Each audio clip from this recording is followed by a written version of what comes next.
ने इस ओर इशारा कर दिया है। पंचायत चुनाव को लेकर तैयारियां पूरी कर लेने की बात कही जा रही है। मतदाता सूची से संबंधित लंबित कार्य 10 फरवरी तक पूरा कर लेने का लक्ष्य निर्धारित किया गया है। इस लक्ष्य को हासिल करते ही 15 फरवरी के बाद चुनाव की घोषणा भी की जा सकती है। मार्च तक राज्य में पंचायत चुनाव संपन्न कराने की योजना बनाई जा रही है।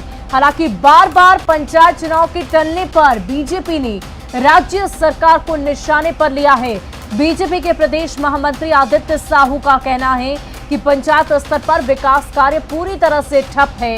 अधिकारियों को राज्य सरकार ने योजना के नाम पर लूटने की खुली छूट दे रखी है और कोरोना संक्रमण का बहाना बनाकर राज्य सरकार पंचायत चुनाव नहीं कराना चाहती। तो ये बड़ी खबर आपको बता रहे हैं रांची से, झारखंड से संबंधित, जहां अब पंचायत चुनाव को लेकर तैयारियां युद्धस्तर पर की जा रही है। 15 मार्च तक त्रिस्तरीय पंचायत चुनाव की संपन्न कराने की संभावना जताई जा रही है।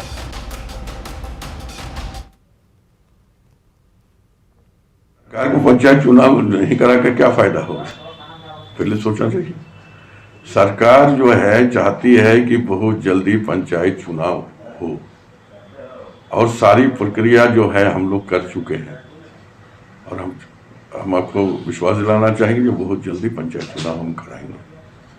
कई कारणों से सही समय पर चुनाव नहीं हो पाया, सब कोई जानता है। तो मेरा काम तो रुका हुआ नहीं है। वैकल्पिक व्यवस्था के तहत हमने काम ले रहे हैं और जो पंचायत त्रिस्तरीय जो नहीं हो पाया था वो हम बहुत जल्दी करा देंगे। विकास के जो कार्य हैं, आज जो प्रशासनिक पदाधिकारी हैं वही बिचौलिया का काम करने का काम कर रहे हैं और जो सरकारी राशि का जो बंदर बाट करने का जो लोगों ने काम करने का काम गांव में कर रहे हैं, ये झारखंड राज्य के लिए दुर्भाग्य की विषय है। और गांव के लोग आज जो अपना अधिकार है, जो ताकत है, उससे वंचित अपने आप को महसूस कर रहे हैं। ग्रामीणों में काफी आक्रोश है, काफी गुस्सा है सरकार के प्रति, लेकिन सरकार की मंशा पंचायत राज चुनाव कराने के प्रति साफ नहीं है।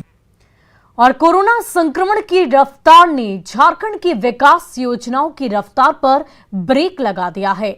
ये महज राजनीतिक आरोप नहीं, बल्कि सरकारी राशि के खर्च की जमीनी हकीकत है। दिसंबर 2021 तक की बात करें तो योजना आकार का महज 36% राशि ही खर्च हो पाई। ऐसे में फिर से एक बार मुख्य विपक्षी दल बीजेपी ने मार्च लूट की आशंका जताते हुए सरकार पर हमला बोला है। वहीं योजना आकार की राशि खर्च न कर पाने को लेकर सत्ताधारी दल की अपनी ही दलील है।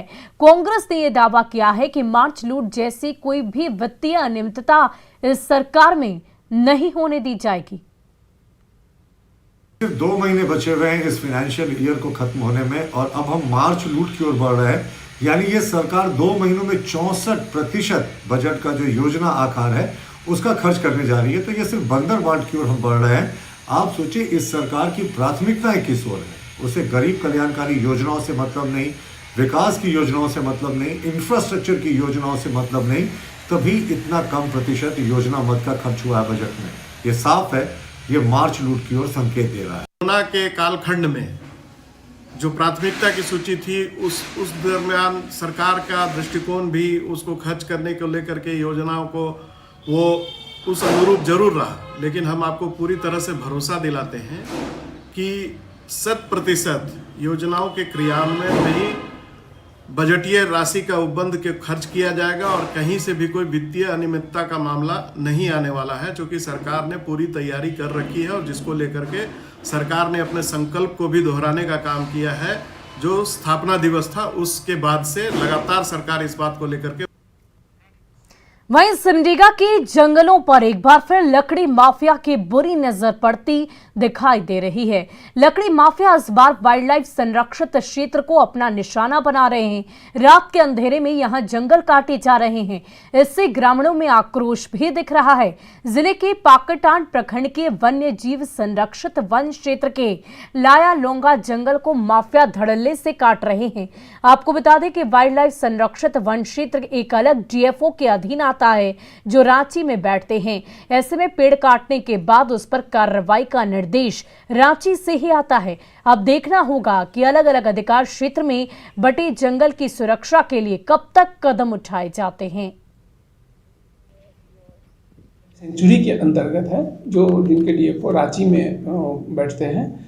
तो मैं अपने बनपाल से भी कन्फर्म हुआ और बड़ा बाबू से भी बात किए, लेकिन हाँ सर, सिमडेगा जिला का 6 गांव जो है वो वाइल्ड लाइफ डिवीज़न में चला गया है और उनके ही नियंत्रणाधीन है और वो विधि सम्मत कानूनी कार्रवाई करेंगे और दोषी व्यक्तियों के विरुद्ध नाम पता कर करके उस पर जो भी